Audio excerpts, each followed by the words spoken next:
Hello everyone, आप सभी का स्वागत है हमारे आज की क्लास में। आज का क्लास जो आप लोगों का है, this is very very very important class है ना। ये क्लास जो हम लोग पढ़ने वाले हैं ये आपके लाइफ टाइम में हमेशा यूज़ आएगा अगर आप माइनिंग फील्ड पर रहते हैं। और साथ ही साथ भी इस पे जो न्यूमेरिकल्स आते हैं ना वो बहुत ही सिंपल होते हैं, बट बच्चे इसमें सबसे ज़्यादा डरते हैं। तो मैं आपको एक सिंपल लॉजिक से बताऊंगा कि किस तरह से आपको जाना है, स्केयर नहीं होना है। But this is very most important class, right. So I hope आपको ये चीज़ क्लियर होगा, आप इसको समझ पाएंगे, जान पाएंगे कि किस तरह से आपको इस क्लास को देखना है, किस तरह से समझना है। So let's without do start करते हैं। आज का टॉपिक है हमारा रॉक मास क्लासिफिकेशन का। तो मैं इस क्लास का बता दूं आपके को कैसा हम लोग पढ़ेंगे। वी विल स्टडी अबाउट आरक्यूडीज में पढ़ेंगे, आरएमआर पढ़ेंगे एंड क्यू सिस्टम पढ़ेंगे, ठीक है। इसके बाद इनको कैसे कैलकुलेट करते हैं ये देखना है। फिर लास्ट में हम लोग हमेशा की तरह अपने न्यूमेरिकल्स बनाएंगे, राइट। और इसके बाद एक और वीडियो आएगा रॉक मैकेनिक्स का, दैट विल बी सपोर्ट कैसे लगाना है, सपोर्ट कैसे यूज़ किया जाता है, इस पे एक वीडियो आएगा। और आई थिंक आफ्टर दैट आपका रॉक मैकेनिक्स का क्लास कंप्लीट हो जाएगा। सो विदाउट डू स्टार्ट करते हैं। हम लोग ये सब रॉक मास क्लासिफिकेशन वगैरह ये सब कर क्यों रहे हैं, सबसे पहली बात ये आती है, राइट। इससे हमको मिलेगा क्या। मतलब कोई भी चीज़ जैसे होता है ना कि भाई आप कुछ भी डील कर रहे हैं तो लगता है कि भाई आपको हमको मिल क्या रहा है, मैं ये कर क्यों रहा हूँ, मुझे इससे मिलेगा क्या। तो हम लोग ये चीज़ जानने की कोशिश करते हैं।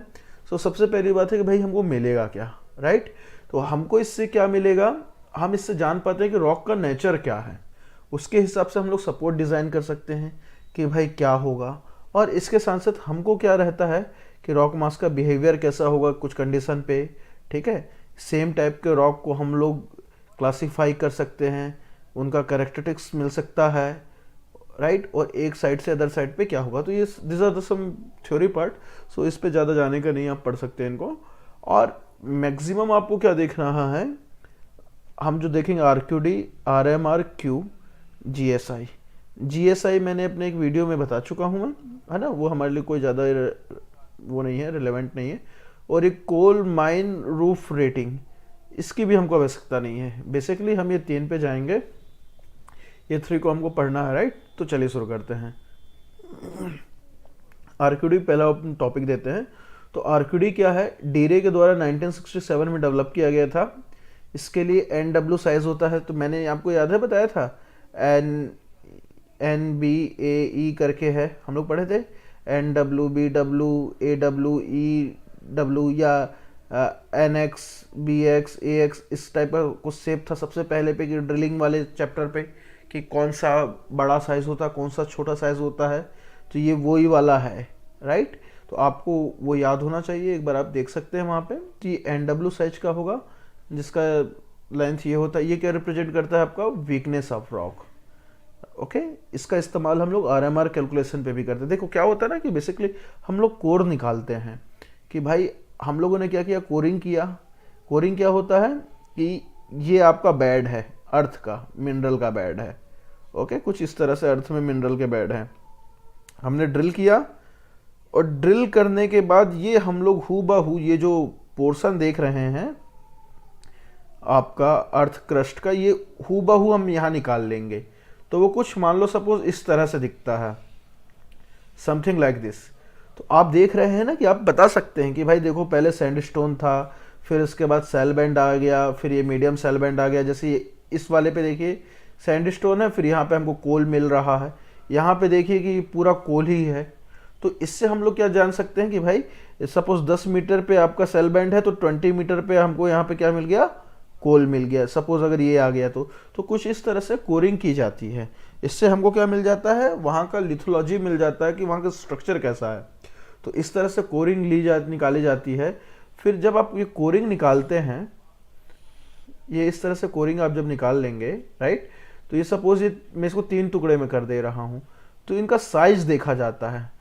मान लो 2 मीटर आपने कोरिंग किया, तो इसके बाद इसका साइज देखेंगे। सपोज ये मान लो 15 सेंटीमीटर का है, ये 20 सेंटीमीटर का है, ये 2 सेंटीमीटर का आया, ये 30 सेंटीमीटर का आया, और ये मान लो 1 सेंटीमीटर है, समथिंग लाइक दैट। इन सब का एडिशन 2 मीटर होना चाहिए, है ना। मैं जो मैंने ये सब पॉइंट्स लिए हैं, तो हो सकता है इसका एडिशन नहीं हो रहा है 2 मीटर, मैं आपको बताना चाह रहा हूँ। तो हम लोग इस पे देखते हैं बेसिकली RQD के लिए ये हो जाता है, ये रेशियो है आपका finally sum of length of cores greater than 200 mm। 100 mm मतलब 100 mm मतलब क्या हो जाएगा आपका 10 सेंटीमीटर, क्या होगा ग्रेटर देन। अभी इसमें एक क्लिच है, मैं आपको अभी बताऊंगा। ओके, इसमें एक क्लिच है, ये जो फॉर्मूला है इसमें एक क्लिच है, मैं आपको बताऊंगा। तो सबसे पहला पॉइंट आपको ये नोट करना, total length of core run, ठीक है। ये किसके लिए यूज होता है, RMR कैलकुलेशन के लिए। आपको क्या करना है कि जो भी, जैसे हम लोग जब निकाल रहे थे अभी, तो हम लोगों ने क्या किया था, हमको क्या मिला था 10 सेंटीमीटर का मिला था, 10 से ज़्यादा मिला था, 10 से कम मीटर सेंटीमीटर कोर मिलेगा। 100 mm मतलब 10 सेंटीमीटर, तो वो लेना है यहाँ पे। और नीचे टोटल लेंथ ऑफ कोर, तो टोटल लेंथ ऑफ कोर जैसे मैंने अभी बताया था 2 मीटर हम लोग निकाले, तो 2 मीटर यहाँ पे होगा, ठीक है। अभी एक न्यूमेरिकल देखेगा, हमको समझ में आ जाएगा। तो क्लासिफिकेशन ऑफ ये जो रॉक होता है बेस्ड ऑन द किसके, RQD। अगर 25 है तो वेरी पुअर, 25 से 50 है तो पुअर, फेयर है तो 50 से 75, 75 से 90, 90 से 100। अब आप बोलेंगे सर यहाँ तो आप 25 लिए हैं, एक्चुअली ये हो जाना चाहिए 26 से 50, ठीक है। ये 51 से 75, ये 76 से 90, 91 से 100, ये कुछ ऐसा होगा। बोलेंगे सर 25 किस पे आ रहा है, तो आप कुछ इस तरह से ले सकते हैं, नॉट ए बिग डील। मैं इस पे सॉरी चेंज करना भूल गया, आप इसको देख सकते हैं। तो चलिए इस पे न्यूमेरिकल लेते हैं। क्या किया गया, लेंथ ऑफ बोर होल लिया गया 2 मीटर का, किस साइज का, NX का, राइट। इस पे लेंथ ये मिला आपको, इतने लेंथ मिले, बोल रहा है RQD निकालो। और स्पेशली मैं आपको हमेशा बताया हूं, जब भी अगर हम लोग न्यूमेरिकल्स देखते हैं तो आपको यूनिट पे बहुत ध्यान देना है। तो देखो यहाँ पे क्या दिया है, मीटर, सबसे पहले बात। यहाँ पे क्या दिया है, mm। तो जब भी आप लोग निकालें तो सबको एक ही यूनिट में करना, या तो mm पे ले लीजिए सबको कन्वर्ट, या मीटर पे रखिए। तो फिर ये देखिए आपका ये होता है formula, sum of length of core greater than 100 mm into 100 divide by length of core run.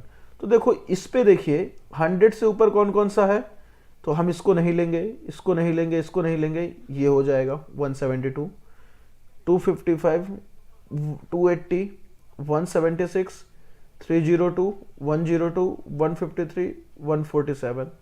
अब रहा 100, तो मैंने यहां पे क्या बोला, course greater than 100 mm, core greater than 100 mm दिया हुआ है। तो इसको आपको क्या करना है, नहीं लेना है, ठीक है। तो आप इन सब को, जो 172 है मैंने ले लिया, 255, 280, 176, ये सब मैंने यहाँ पे ले लिया, मैंने इनको ऐड किया। इसके बाद ये सब किस पे है, mm में है। तो आप या तो इसको मीटर पे कन्वर्ट कर लो, या इसको mm पे ही रहने दो। अब नीचे जो टोटल लेंथ ऑफ कोर कितना था, 2 मीटर का कोर था, तो हमने 2 मीटर को किस में कन्वर्ट कर लिया, यहाँ पे mm में कन्वर्ट कर लिया, मल्टीप्लाई कर दिया 100 से, फार्मूला पे वैल्यू पुट करने पे आ गया 79.35। तो ये किस कैटेगरी पे आएगा आपका, ये किस कैटेगरी पे आएगा, ये गुड कैटेगरी पे आएगा, राइट। ये आपका गुड कैटेगरी हो जाएगा। सो आप यहां से देख सकते हैं, ये टेबल आपको देख लेना है, कई बार बोल देता है कि भाई आपका कैटेगरी क्या होगा कैलकुलेट करने के बाद, तो ये आपको याद होना चाहिए। ओके, अब इसी पे हम लोग देखते हैं, गेट 2014 पे एक क्वेश्चन आया हुआ था। लेंथ है, total bore length, hole length कितना है, 1.2 मीटर, कोर्स कितने पे है, सेंटीमीटर। ये विशेष ध्यान देना है आपको, ये आपको दे दिया। बोल रहा RQD परसेंटेज, मैंने आपको फॉर्मूला बताया है, sum of core greater then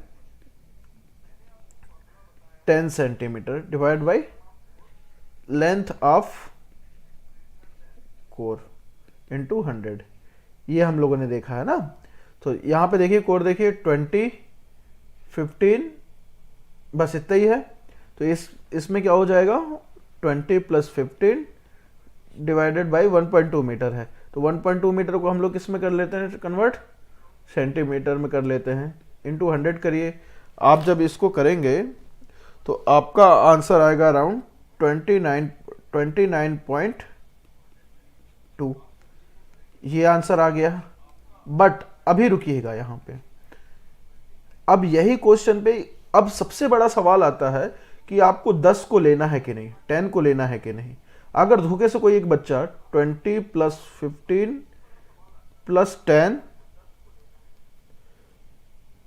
plus 10 divide by 120 into 100 कर देता है, वो 10 सेंटीमीटर को कंसिडर करता है। तो 20 प्लस 15 प्लस 10 प्लस 10 120 इंटू 100। तो इसको आप जब सॉल्व करेंगे तो ये आपका आंसर आ जाएगा 45.8। अब देखो आपका यहाँ भी मौजूद है, यहाँ भी आंसर है। एक्चुअली गेट का क्वेश्चन था, राइट। तो गेट के क्वेश्चन ने क्या किसको सही कंसिडर किया, आंसर अपना 45.8 को किया है। ओके, ये गेट 2014 पे। अब देखो सबसे बड़ा समस्या क्या होता है ना, कि जितने भी मैंने मैक्सिमम बुक्स देखे हैं तो वहां पे कॉन्फ्लिक्ट है। 4 बुक आपको बोलेंगे कि आपको कंसिडर नहीं करना है, ग्रेटर देन 10 सेंटीमीटर लेना है, और 4 बुक बोलेंगे आपको 10 सेंटीमीटर को लेना है, राइट। तो मैं आपको ये कहना चाहूँगा कि जब आप एग्ज़ाम पे आएंगे, ओके, प्लीज़ मेरे वीडियो को इसको वॉच करिएगा, स्किप मत करना। अगर आप यहाँ पे एग्ज़ाम पे जब आएंगे तो आप ऑप्शन देख लेना, अगर दोनों हैं गड़बड़ हो गया, क्या किया जाए, आदमी इसमें चकरा जाएगा। अगर मान लो आप मेरा बात लेके चलते, आप 29.2 को ही कंसिडर करते हो, आपको लगता है सही है, बट गेट ने क्या किया, इसको ले लिया। हालांकि इसको चैलेंज किया जा सकता था, बट पता नहीं बच्चों ने चैलेंज किया कि नहीं किया उस साल इसके आंसर को। अदरवाइज आपको देखना कि भाई मेरे पास ऑप्शन क्या अवेलेबल है, राइट। जो ऑप्शन से अगर आपको आंसर आएगा आप उसको कंसिडर कर लीजिएगा, क्योंकि इस पे कॉन्फ्लिक्ट है। बेसिकली क्या हुआ था, जो डीरे है ना, तो वहाँ पे इंच व सिस्टम चलता था।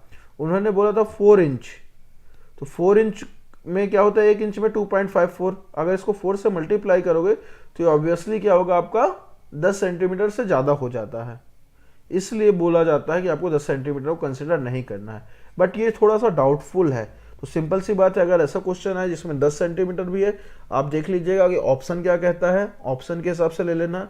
मैक्सिमम समय आपको नहीं लेना है, बट स्टिल मैं खुद ही कंफ्यूज हूँ कि भाई सामने वाला क्या जानना चाहता है इस पे, है ना, क्योंकि कहीं पे भी नहीं है। मतलब मैंने 4 बुक देखे, 4 बुक पे आपका ऐसा है कि लाइक लेना है नहीं लेना है, तो वो थोड़ा सा है। तो आप इस पे अपना विवेक का इस्तेमाल करिएगा, और अगर आपको लगता है कि सर लेते हैं, तो प्लीज़ अगर कुछ आपको मिले इस पे कुछ सॉलिड चीज़ें तो मुझे सेंड करिएगा। मैंने ISRM पे भी देखा, जो आपका इंटरनेशनल रॉक मैकेनिक्स फोरम होता है, वहाँ पे भी ग्रेटर देन 10 सेंटीमीटर ही था। सो ये थोड़ा सा डाउटफुल है, राइट। तो आपको इसको देख लेना है थोड़ा सा। चलिए, अब इसके बाद हम लोग देखते हैं कि किस तरह से हमको आगे बढ़ना है। अब देखिए इस पे क्या बेसिकली मैं आपको बता रहा हूँ कि अब हम लोग देखते हैं कि रॉक्स के बारे में, कि रॉक्स में किस तरह से हमको देखना है। तो पहला पॉइंट आपका आता है फ्रैक्चर एंड जॉइंट्स के बारे में आता है। तो फ्रैक्चर्स क्या होता है, फ्रैक्चर्स हमारा, एक सेकंड का समय दीजिएगा मुझे प्लीज़।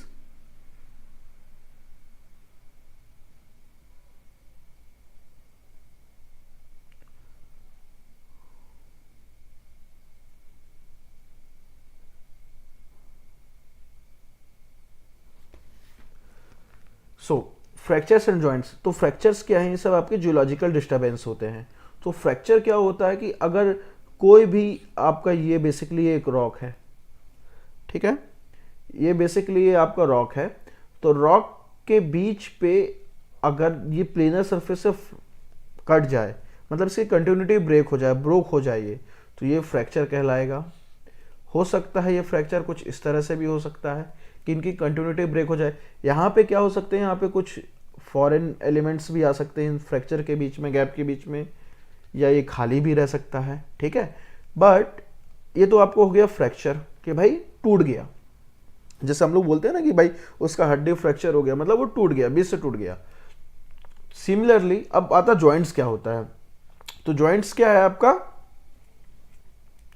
जॉइंट्स है आपका कि जो ये फ्रैक्चर का ही एक टाइप है, जिसमें क्या हो जाता है आपका, बहुत सारे चीजें मिल जाती हैं, बहुत सारा, मतलब मैं आपको ये देखिए, जैसे ये इंटैक्ट रॉक है, थोड़ा थोड़ा आपका ये वहां से क्या हो गया, हल्का सा फ्रैक्चर्स हो गया। Basically joint is a type of fracture, ठीक है। तो ये है आपका, और इसके साथ में बहुत सारे जो फ्रैक्चर्स आपका मिलता है, एक ग्रुप ऑफ फ्रैक्चर्स, उसको कहते हैं हम लोग ज्वाइंट सेट। बहुत सारे ग्रुप ऑफ फ्रैक्चर्स को ज्वाइंट सेट कहा जाता है। साथ ही साथ में पूरे ज्वाइंट सेट को, अगर बहुत सारे ज्वाइंट सेट हैं, उनको कह दिया जाता है ज्वाइंट सिस्टम। ये 3 चीज आपको जानना है। तो अपन कंक्लूसिव करते हैं। फ्रैक्चर्स क्या होता है, आपका क्रैक्स डेवलप हो जाता है, राइट। क्रैक्स डेवलप हुआ तो उनके बीच क्या ब्रोकर हो गया, वो डिसकंटिन्यूटी हो गया, उनके बीच सेपरेट ब्लॉक्स बन गए वो लोग, ये हुआ। और फ्रैक्चर्स पे ही आपका बहुत सारे ग्रुप ऑफ फ्रैक्चर्स ज्वाइंट्स पे आते हैं और ज्वाइंट सेट कहते हैं। ज्वाइंट सेट के मिलने को ज्वाइंट सिस्टम कहते हैं। जैसे ये देखिए, ये इंटैक्ट रॉक है, ये वन ज्वाइंट है, देखो एक ही टाइप का ज्वाइंट है, एक ही नेचर का। फिर इसके बाद देखो एक दूसरा नेचर का आ गया कि भाई वो इस डायरेक्शन पे है, फिर बहुत सारे ज्वाइंट्स हो गए। तो ये क्या हुआ, ये वन ज्वाइंट सेट कहलाया, ये टू ज्वाइंट सेट कहलाया, और बहुत सारे ज्वाइंट सेट आ गए तो ये कहलाया जाएगा ज्वाइंट सिस्टम।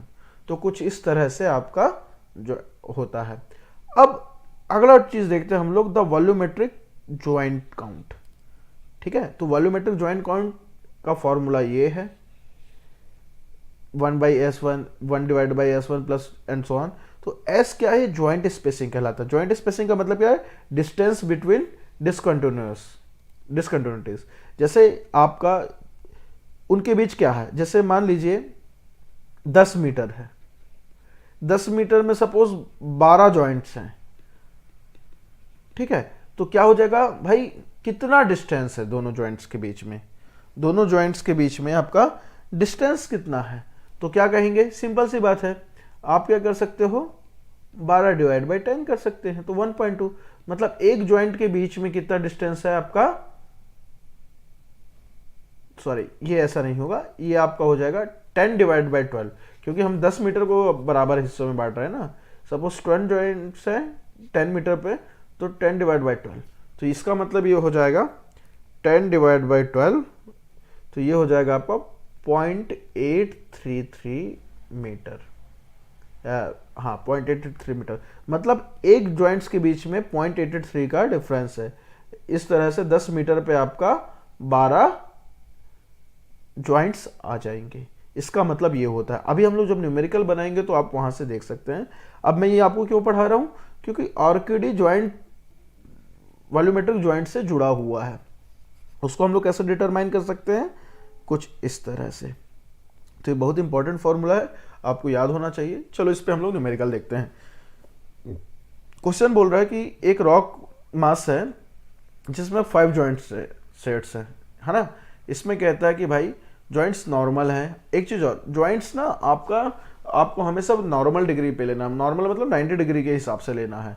देखो जैसे ये ज्वाइंट्स है, ये ज्वाइंट्स है, तो इसके बीच यहाँ पे तो ठीक है, तो आपको यहाँ पे हमेशा नॉर्मल लेना है ना, कि 90 डिग्री मतलब मैक्सिमम परपेंडिकुलर डिस्टेंस लिया जाता है। और अगर इंक्लिनेशन पे हो तो इंक्लिनेशन का कंसिडरेशन करना है, बट वो अलग ही टॉपिक है इंक्लिनेशन पे कैलकुलेट करने वाला, सो उस पर अपन नहीं जाएंगे। यहाँ पे हम लोग देखते हैं कि किस तरह से हम लोग इसको निकाल सकते हैं। तो पहला इस क्वेश्चन पे कह रहा है कि ज्वाइंट सेट्स क्या कह रहे हैं, 12 है, 12 ज्वाइंट्स पर 10 मीटर। ओके, सेट 1 के लिए। सेट 2 के लिए बोल रहा है 9 पर 6 मीटर। ऐसी सेट 3, सेट 4, सेट 5 लिखा, ठीक है। तो 9 होगा। अब ये 8 पर 10 मीटर सेट 3 के लिए, 7 पर 5 मीटर। ओके, तो यहाँ क्वेश्चन में हम लोगों ने देखा था क्या, 5 ज्वाइंट सेट है, बट डाटा इसने लिया सिर्फ 4 का, तो ठीक है 4 पे ही लेते हैं। इस पे हमने पूछा कि भाई वॉल्यूमेट्रिक ज्वाइंट काउंट बताओ, ठीक है। तो वॉल्यूमेट्रिक ज्वाइंट काउंट क्या होगा, 1/S1 plus S2 plus S3 plus 1/S4, ये आ जाएगा आपका वॉल्यूमेट्रिक ज्वाइंट काउंट, ठीक है। अब S कैसे निकलता है, S मैंने बताया था डिस्टेंस, तो S1 कैसे निकलेगा हमारा, 12 पर 10 मीटर, मतलब उनके बीच में डिस्टेंस कितना है, तो 10 डिवाइड बाई 12 हो जाएगा। S2 कैसे निकलेगा, 6/10 9, S3 कैसे निकलेगा 10/8, S4 कैसे निकलेगा 5/7, इस तरह से निकलेगा। अब देखो आप लोग बेसिकली बोल रहे हो सर ये हो कैसे रहा, जैसे मान लो मैं बोल रहा हूं 2/10 मीटर है, दो जॉइंट्स है 10 मीटर पे, मतलब दो जॉइंट्स है 10 मीटर पे, तो एक एक मीटर पे कितना होगा, ऑब्वियसली आप जानते हैं 5 आता है, तो आप कंफ्यूज होंगे तो कैसा करना पड़ेगा हमको 10/2 करना पड़ेगा, तो आ गया 5। अब बोल दिया भाई 3/10 मीटर है, तो कैसे करेंगे हम लोग 10/3 3.33 होगा। सिमिलरली 12/10 मीटर के लिए हमको क्या करना पड़ेगा 10/12, तो इस तरह से पर मीटर पे ज्वाइंट निकलता है, ठीक है ना। तो ये आपको समझाने के लिए था कि लाइक सर कई बच्चे मतलब ऐसा होता है ना कि बच्चे लोग बोलते सर ऐसा ही क्यों कर रहे हैं, तो वो लोग इसको रटने लगते हैं, पर मेरा कोशिश हमेशा ये है कि आपको कोई भी चीज़ रटने की ज़रूरत ना पड़े, आप बहुत आसानी से इसे कर गुजरें, ठीक है। तो अब हम लोग इस पे फॉर्मूला पे वैल्यू पुट करो, तो जब इसको आप सॉल्व करेंगे तो ZV बराबर आपका क्या आ जाएगा, ये आ जाएगा आपका 4.9, ठीक है। ये S1 की वैल्यू यहाँ पुट करने पे S2 की S3 की इस फार्मूला पे वैल्यू पुट कर दो, S4 की आपका आ जाएगा 4.9। अब RQD निकालने बोला है इस क्वेश्चन में, तो RQD निकालना तो कैसे निकाल लेंगे अपन लोग 115.3.3 JV, वैल्यू पुट कर दीजिए 115.3.3 JV पे 4.9, राइट। इसका आंसर आ जाएगा आपका 98.63। ओके, तो कुछ इस तरह से ये सवाल बनेगा, और मेरे ख्याल से इस बार ये क्वेश्चंस आ सकते हैं क्योंकि इस टाइप का क्वेश्चन अभी तक पूछा नहीं गया है गेट के इतिहास में। सो ये एक इम्पॉर्टेंट टॉपिक में से हो सकता है, तो आप इसको ध्यान दीजिएगा, राइट। चलिए अब देखते हैं एक नया क्वेश्चन है, एक 200 मीटर का सेंटीमीटर का बोरहोल का लॉग है, 200 सेंटीमीटर मतलब 2 मीटर, ठीक है ना। अब बोल रहे हैं इसका RQD फाइंड करिए, क्या होगा RQD, ये कोर रिकवरी रेशियो तो आप हटा दो, ये आपके मतलब का नहीं है फिलहाल, तो RQD आपको फाइंड करना है। ये आपको देखो दे दिया है, ये कितना बढ़िया कोर है, एक कोर 43 सेंटीमीटर का मिला, एक 18 का मिला, एक 18 का मिला, एक 29.5 का मिला, 37.5 का, ये 5.2 का, ये 10 सेंटीमीटर का, और यहाँ पे नो रिकवरी बोल दिया, ठीक है।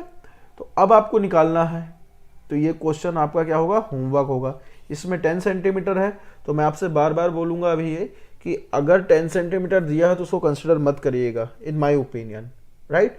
बट अगर गेट पे सिर्फ वही ऑप्शन दिया है जिसमें 10 सेंटीमीटर कंसिडर करने के बाद आ रहा है, तो आप उसको उस समय कंसिडर कर लीजिएगा, दोनों देखना है हमको, राइट। ठीक, तो ये आपका होमवर्क है, please do send me that this, right. इसके बाद हम लोग देखते हैं किस तरह से और इसको निकाला जा सकता है। तो देखो RQD का एक फॉर्मूला है, एक और RQD 100 की पावर, ये फॉर्मूला है आपका, जो L क्या है नंबर ऑफ डिसकंटिन्यूटीज पर मीटर कोर रन। जैसे मान लो यहाँ पे बोल देता कि 12 है डिसकंटिन्यूटी, ठीक है, 12 डिसकंटिन्यूटी है किस पे 10 पे, 10 मीटर में। तो क्या कर रहे थे हम लोग को, आपको पता है 10/12, ये कितना आ जाएगा, सपोज आ जाएगा 0.8333। तो जो ये L है नंबर ऑफ डिसकंटिन्यूटी पर मीटर, ये तो आपका आ गया S, तो नंबर ऑफ डिसकंटिन्यूटी पर मीटर रन ऑफ कोर पे क्या हो जाएगा 0.833 ये आ जाएगा। तो आपको इसकी वैल्यू L को यहाँ पे डाल लेना है। भैया 1 मीटर में कितना होगा, 10 मीटर में 12 है, तो 1 मीटर में कितना होगा 0.833। तो ये L की जगह पे ये 0.8333 वैल्यू को पुट कर देना है, आपका आंसर आ जाएगा। तो ये इस तरह के भी कुछ क्वेश्चंस हैं, आप बना सकते हैं। अब इसके बाद आता है क्यू सिस्टम। तो क्यू सिस्टम भी बढ़िया, ये बेसिकली टनल के लिए बना था, तो ये रॉक टनलिंग क्वालिटी इंडेक्स के नाम से भी जाना जाता है। इस पे क्या होता है, ये RQD ये इसका फॉर्मूला है, तो ये बहुत अच्छा सा था, बट ये उतना ज़्यादा स्पेसिफिक हमारे कोल माइंस पे नहीं है, बट आपको पता होना चाहिए क्या होता है। तो इसमें ये RQD को रिप्रेजेंट करता है जो हम लोग बताए, ये ZN है joint set number, ZR roughness, ZA alteration number, ZW आपका वाटर रिडक्शन फैक्टर, SRF क्या है स्ट्रेस रिडक्शन फैक्टर। ये तीनों चीज़ों को लिए जाता है। आपको you have to just note this formula only, इस पे ज़्यादा जाने की डीप जाने की ज़रूरत नहीं है। इसकी वैल्यू कहाँ, देखो बाकी सब की वैल्यू क्या थी, 0 से 100 पे आता था, इसकी वैल्यू लॉगरिथमिक स्केल पे आता है। तो अगर क्वेश्चन पे आए कि भाई कौन सा ऐसा सिस्टम है जो लॉगरिथमिक स्केल को लेता है, तो आपको लेना है 0.001 क्यू सिस्टम को लेना है। इसके वैल्यू क्या, 0.001 से 1000 तक जाता है, राइट। तो इस पे आपको बेसिकली ये देखना है, जो ये फर्स्ट टर्म है RQD बाई जेड जंक्शन, ये रिप्रेजेंट करता है ब्लॉक साइज को, कि आपका ब्लॉक का साइज क्या होगा। इसके बाद ये आता है ये शेयर स्ट्रेंथ को कंसिडर करेगा, ठीक है। और ये जो आता है आपका स्ट्रेस फैक्टर लेता है, ओके, ये लेता है आपका एक्टिव स्ट्रेस को कंसिडर करता है यहां पे। तो ये तीन चीज को, इससे डायरेक्ट क्वेश्चन गेट पे आया हुआ है, गेट है ना। अब ये आपका हो गया RQD rock class Q system पे, rock quality classification Q system पे क्या होगा। तो आपको देख लेना कि अगर वैल्यू 400 से 1000 के बीच आए तो गुड है, एक्सेप्शनली गुड, एक्सट्रीमली गुड, ये आपका डाटा दिया है, उसके हिसाब से आपका उसका क्लासिफिकेशन है कि क्या करेंगे, राइट। तो देखो गेट 2009 पे एक क्वेश्चन आया हुआ था, बोल रहा था रॉक मास क्लासिफिकेशन में कौन सा ऐसा जो एक्टिव स्ट्रेस को कंसिडर करता है। तो RMR अभी आप पढ़े नहीं है, RQD भाई हमने देख लिया नहीं करता, जैसा में नहीं है। अभी मैंने बताया आपको क्यू सिस्टम, तो आंसर होगा क्यू सिस्टम। तो कुछ इस तरह से आपको इस पे क्वेश्चन आता है। सो आगे चलते हैं। अब हम लोग देखते हैं रॉक मास रेटिंग। ये बहुत ही इंपॉर्टेंट है अगर आप अंडरग्राउंड माइंस में काम कर रहे हैं। सो वेदर वो क्या हो, आपका मेटल माइन हो या कोल माइन हो, ये बहुत ही इंपॉर्टेंट है, राइट। मैं बार बार बोल रहा हूँ, अब आपका सारा फोकस इस पे आना चाहिए। मेरे एक एक शब्दों पे ध्यान दीजिएगा कि मैं क्या बोल रहा हूँ क्या नहीं बोल रहा हूँ, उस पर विशेष ध्यान देना है। और इसको समझते हैं, हमको इसको बहुत अच्छे से समझना है, क्योंकि मतलब आप माइनिंग इंजीनियर बन तो जाएंगे, बट विथआउट दिस आप माइनिंग इंजीनियर नहीं बन सकते, मैं आपको कह सकता हूँ, राइट। बस काम चलाओ ही होगा, और बहुत सारों को नहीं पता होता कि भाई चीज़ें क्या चल रही है। सो इस पर विशेष विशेष विशेष ध्यान देना है, राइट। तो रॉक मास रेटिंग क्या कहलाता है आपका, RMR। इसको जियो मैकेनिक्स क्लासिफिकेशन सिस्टम भी बोला जाता है, जियो मैकेनिक्स क्लासिफिकेशन सिस्टम भी बोला जाता है। साथ ही साथ में इसको किसने डेवलप किया था, बेंसविकनी ने, कब, 1973 पे। तो इस पे क्या कंसिडर किया गया, देखो अभी तक हम लोग जब ले रहे थे, जितना भी ले रहे थे, उसमें कुछ कुछ टुकड़ा लिया जा रहा था।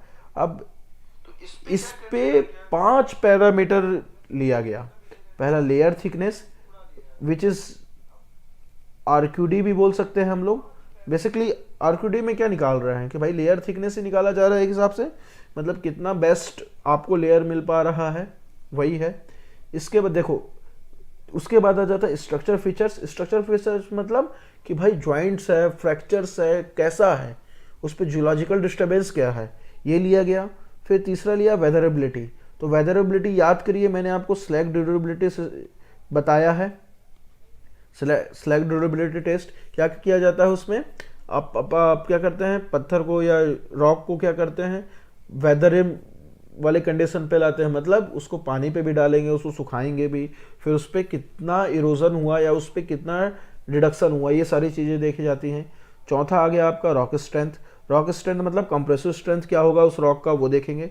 पांचवा आ गया कि वहाँ पे जहाँ पे हम लोग रॉक मास रेटिंग ले रहे हैं, वहाँ पे वाटर सीपेज कितना है उस पर्टिकुलर एरिया में, क्योंकि भाई जब पानी आएगा तो रॉक को तो उतने समय तक रहना ना, जैसे आप लोग कोल माइंस की बात कर रहे हैं या कोई भी माइंस की बात कर रहे हैं, तो 25 साल तक वो हिस्से को खड़ा रहना है, ताकि मोर देन दैट, इससे भी ज़्यादा साल लग जाता है एक माइंस को माइन आउट करने पे। तो पानी तो लगातार सीपेज हो रहा है, तो उसके कारण रॉक पे क्या असर होगा। तो इन पांचों चीज़ों को कंसिडर किया गया एक साथ, और फिर एक रेटिंग बनाई गई। तो वो रेटिंग सबसे बेस्ट है, इसीलिए हर जगह पे देखिएगा कोल माइंस में रॉक मास क्लासिफिकेशन करने के लिए आपको RMR 5 चीज ही कंसिडर की जाती है। और उनका क्या किया गया, स्कोर दिया गया। तो स्कोर क्या दिया है, 30 लेयर थिकनेस के लिए, 25, 20, 15, 10, ये पर्टिकुलर कंडीशन है। और इनको जब आप ऐड करेंगे तो ये 100 होगा, ठीक है। तो इसी टर्मोलॉजी पे आपको याद कर लेना भी 5 चीज़ लिए जाते हैं और स्कोर ये होता है। और साथ ही साथ में इस पे आपको मल्टीपल चॉइस दे देगा, बोल देगा कि भाई 3 चीज़ दे देगा, बोलेगा एक नहीं है बताओ, या कौन सा एक है या कौन सा एक नहीं है। इस टाइप के क्वेश्चंस MCQ में बना सकता है। सो चलिए हम लोग देखते हैं लेयर थिकनेस के बारे में।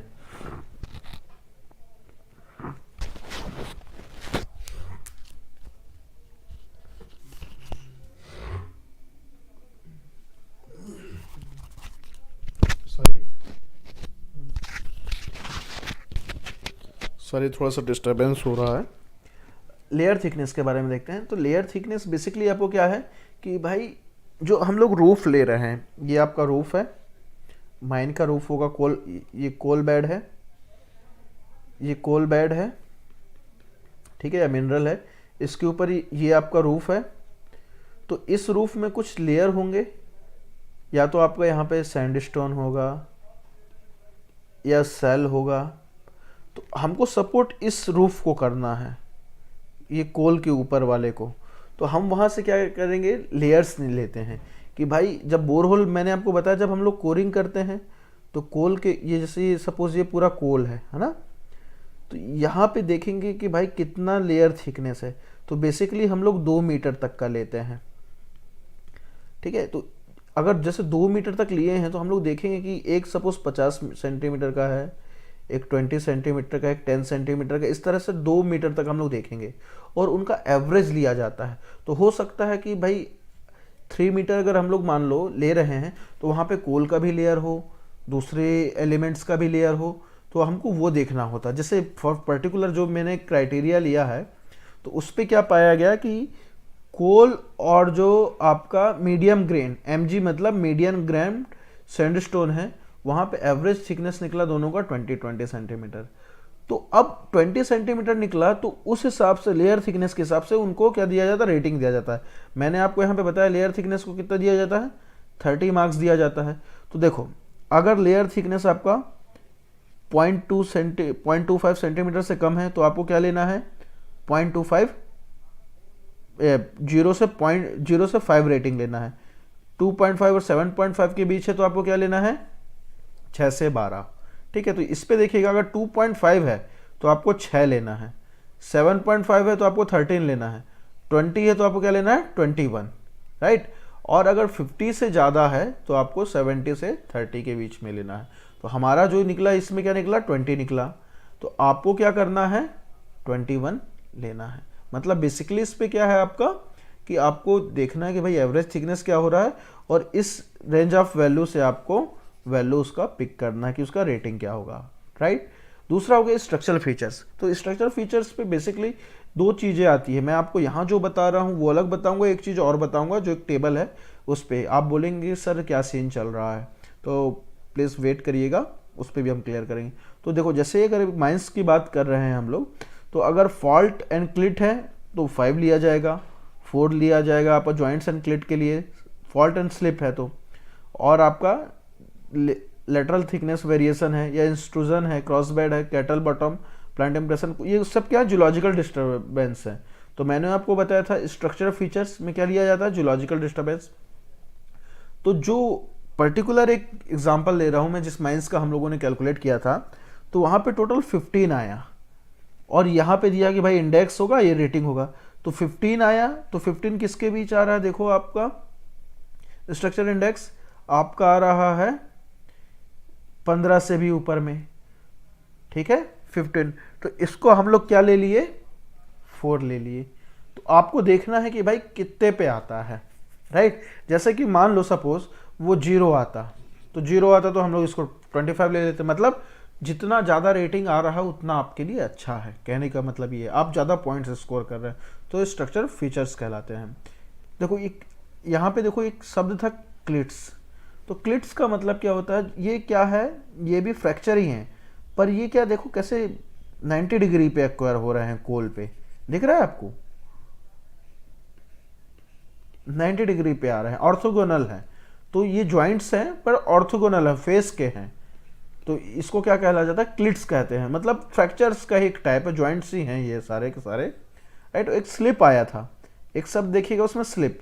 तो स्लिप क्या होता है, जैसे कोल बेड है, जैसे जब आपका मैन्युफैक्चरिंग मतलब जब बेडिंग हो रहा था, जब ये सब बन रहे थे, कोयला बना या कुछ बना, तो सपोज मान लो कुछ इस तरह से कोल का एक फेस बना, ठीक है, ये कोल था, फर्स्ट बेडिंग हुआ, तो इसके बाद ये हुआ कि इसके ऊपर फिर से ये वहाँ पे क्या होने लगा, जमाव होने लगा, एक्यूमुलेशन होने लगा आपका कोल का या कुछ बना। तो जो ये एक स्लिप वाला, स्लिप का मतलब क्या होता है, फिसलने वाला सरफेस, जो स्लाइड होने वाला सरफेस है, इसके ऊपर एक और बेडिंग हो गया। सपोज ये बेडिंग 1, इसके ऊपर एक और बेडिंग हो गया 2। अब क्या होगा, जब ऊपर में ये सब क्या है, जमीन के नीचे हैं, जब ऊपर से फोर्स आ रहा है तो ये दोनों क्या हुए हैं, जुड़े हुए हैं। बट जिस दिन ये फोर्स हट जाएगा, राइट, तो ये क्या हो जाएगा, ये यहां से स्लाइड कर जाएगा। तो इसको कहा जाता है स्लिप। मतलब क्या है कि ये कभी भी जो ये हिस्सा है वो यहाँ पे ऐसे आपके आके गिर सकता है। सो एक जियोलॉजिकल डिसकंटिन्यूटी है। स्लिप बहुत ही बेकार होता है कोल माइंस में। आप नहीं जान पाएंगे कि अगर हिडन स्लिप है, आपका पूरा का पूरा पिलर फेलियर हो जाएगा। और इसको जानने का अभी तक कोई इंस्ट्रूमेंट ना कुछ बन सकता है। अगर आप भविष्य में एमटेक करने जा रहे हैं तो ये आपके R&D के लिए बहुत अच्छा टॉपिक हो सकता है कि भाई हिडन स्लिप कैसे पहचाने। कई बार माइंस में पूरा पिलर फेलियर हो गया, किस वजह से, स्लिप था। स्लिप तो आपको देखने से लग जाएगा कि स्लाइडिंग सरफेस आप देखेंगे एकदम, तो ये भाई यहाँ पे स्लिप है, माइंस में दिखता है, बट उसका एक्सटेंट कितना होगा ये सब कैलकुलेट नहीं कर पाते। तो आप इसको देख सकते हैं। Similarly slag durability test, slag durability test मैंने आपको बताया, फिर भी एक बार बता देता हूँ क्या करते हैं। जहाँ पे भी हम लोगों को सपोर्ट डिज़ाइन करना है, वहाँ से हम लोग क्या लेते हैं, रॉक लेते हैं, उस रॉक को ले जाते हैं, एक पर्टिकुलर स्पीड में एक ड्रम होता है, ड्रम में क्या होगा, आपका पानी होगा, उस रॉक को ब्रेक किया जाता है एक पर्टिकुलर साइज पे, और फिर इस ड्रम को मोटर के द्वारा इसको रोटेट किया जाता है एक पर्टिकुलर स्पीड पे, पर्टिकुलर टाइम पे, राइट। फिर इसको निकाला जाता है, ड्राई किया जाता है, फिर एक बार देखा जाता है कि भाई कितना इस पर मास रिडक्शन हुआ, कितना साइज हुआ, फिर उस हिसाब से इसको रेटिंग की जाती है। तो अभी मैं आगे वो स्लाइड्स डाल दूंगा, आप वो वाला वीडियो देख लिए, तो मैं फिर से इसको फर्दर एक्सप्लेन नहीं करना चाहूँगा। तो जैसे कि मैं बता रहा था कि हम लोगों ने लिया, तो हम लोगों ने जब कोल का किया तो वो आया आपका 96.77, और मीडियम ग्रेड स्टोन का कितना है, 23.27। तो इसके हिसाब से इसका रेंज क्या आ जाएगा, मैंने आपको बताया है। एक तो भाई आपका वैल्यू आएगा, उसके बाद रेटिंग देना है। तो 96.77 का क्या हो गया, 12.92। तो 96.77 किसके बीच आया, ये आया 12.92, और 23.27 कहाँ पे आएगा, 23.27 इसके पीछे आएगा, तो ये आया 1.16। अब आपके मन में क्वेश्चन आ रहा होगा, सर ये तो ठीक है आप ला रहे हैं, पर यहाँ पे तो पूरा 0 से 3, 4 से 8 ऐसा आ रहा है, आप ये पॉइंट्स पे कैसे ला पा रहे हैं। तो चलो मैं आपको समझा देता हूँ कैसे होता है ये। देखो 85 से 97 कितना, 9 और 13 लेना है, तो टोटल डिफरेंस कितना हो रहा है परसेंटेज पे देखिए। 85 से 97 के बीच टोटल डिफरेंस आ रहा है आपका 12। 9 से 13 के बीच में कितना है आपका 4। इसका मतलब आपका क्या हुआ कि 12 को 4 हिस्सों में बांटा, ठीक है। तो एक हिस्से में कितना हो आएगा, 12 को 4 हिस्से में बांटा, तो एक में कितना आएगा, 4/12, ये आया यहाँ पे। अब देखो आपको क्या निकालना, 96.77 को निकालना है। तो 85 से आप 90 से क्या करिए, 96.77 से आप 85 को माइनस कर दीजिए।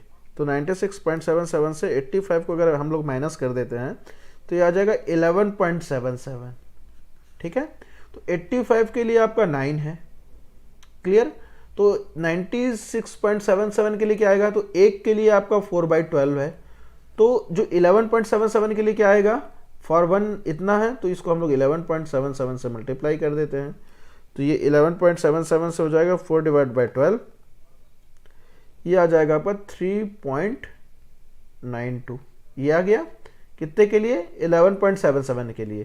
तो आपको क्या करना है, 85 के लिए 9 है, तो 96.77 के लिए 3.92 9 से ऐड कर देना है। तो ये क्या हो जाएगा, 9 + 3.92 बराबर आ गया आपका 12.92। ये कुछ इस तरह से कैलकुलेट किया जाता है। अगर कंफ्यूजन होता है तो इसलिए मैं बता रहा हूँ। सिमिलरली आप ये ग्रैंड स्टोन के लिए भी निकाल सकते हैं, मीडियम ग्रैंड सैंड स्टोन के लिए। तो चलिए स्लैग ड्यूरेबिलिटी टेस्ट का मैंने आपको बता दिया क्या लिया गया है। यहाँ पे देखो 500 ग्राम लिया गया है, 10 पीस में किए आपका किस पे डाला गया, सिलेंडर पे डाला, ये कुछ इस तरह से होता है। उसको फिर बार बार आपका रोटेट किए सुखाए, रोटेट किए सुखाए, तो ये सारा चीज़ दिया हुआ है। ऑलरेडी मैं इसको डिस्क्राइब कर चुका हूँ, सो आप इसको देख सकते हैं, प्रेफर कर सकते हैं। अब स्लैग ड्यूरेबिलिटी टेस्ट मैंने आपको बता दिया है कि भाई किस कंडीशन पे क्या कंसिडर किया जाता है।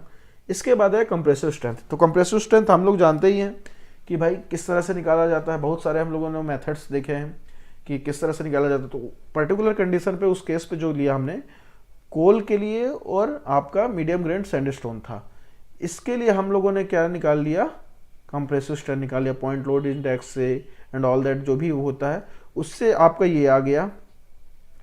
यहाँ पे देखिए कि अगर इसके पर्टिकुलर के बीच पे वेरी होगा आपका क्या रॉक स्ट्रेंथ, तो उसको रेटिंग ये देना है।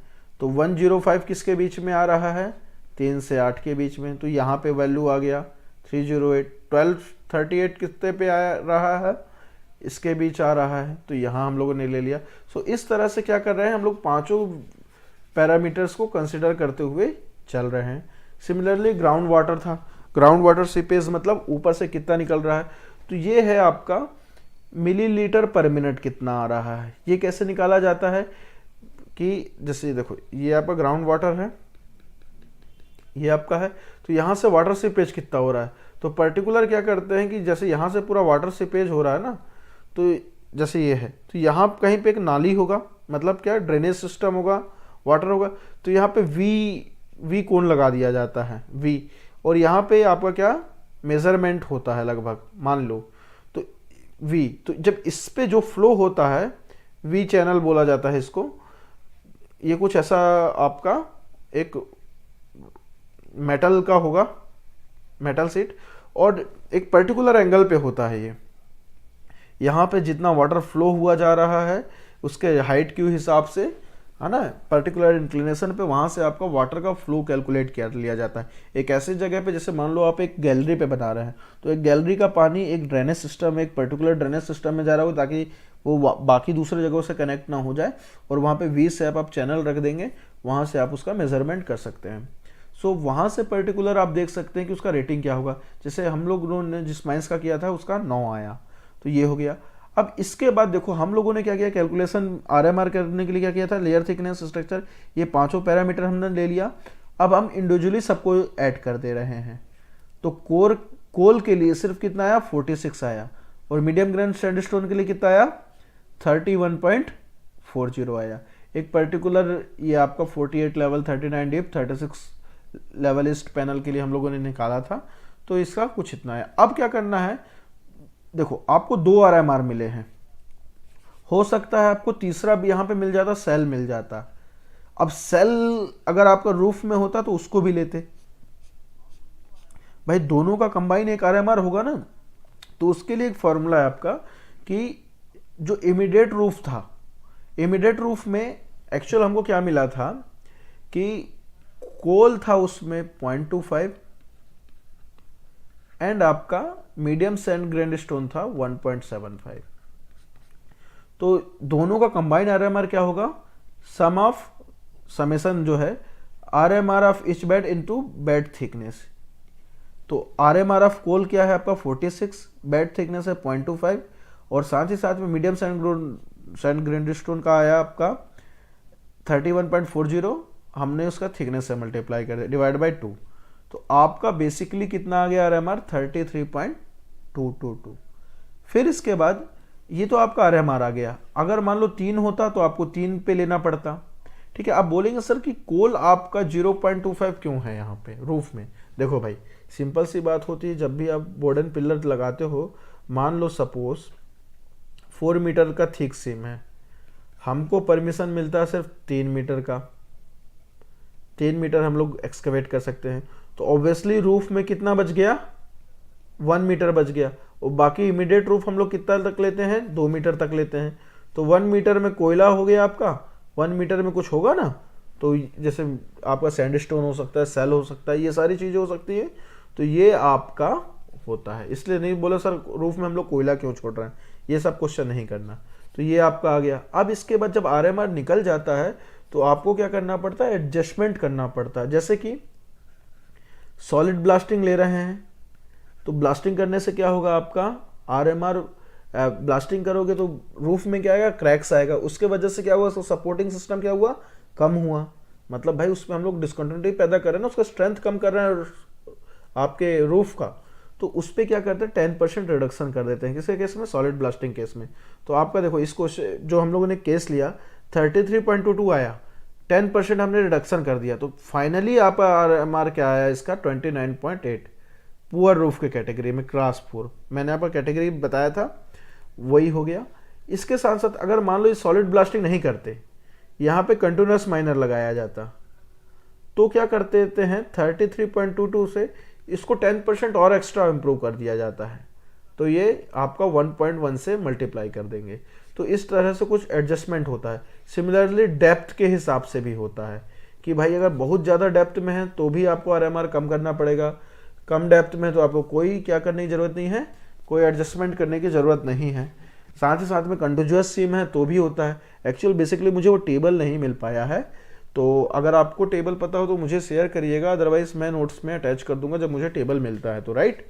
तो इस तरह से आपको RMR है। तो इन द लास्ट नोट मैं आपको ये कहना चाहूँगा, जैसे ये एडजस्टमेंट है, देखिए यहाँ पे है, जो पर्टिकुलर केस का हम लोगों ने निकाला था डेप्थ 47 पे था, गैलरी विथ इतनी थी, इसलिए RMR का एडजस्टमेंट नहीं जरूरी है, ठीक है।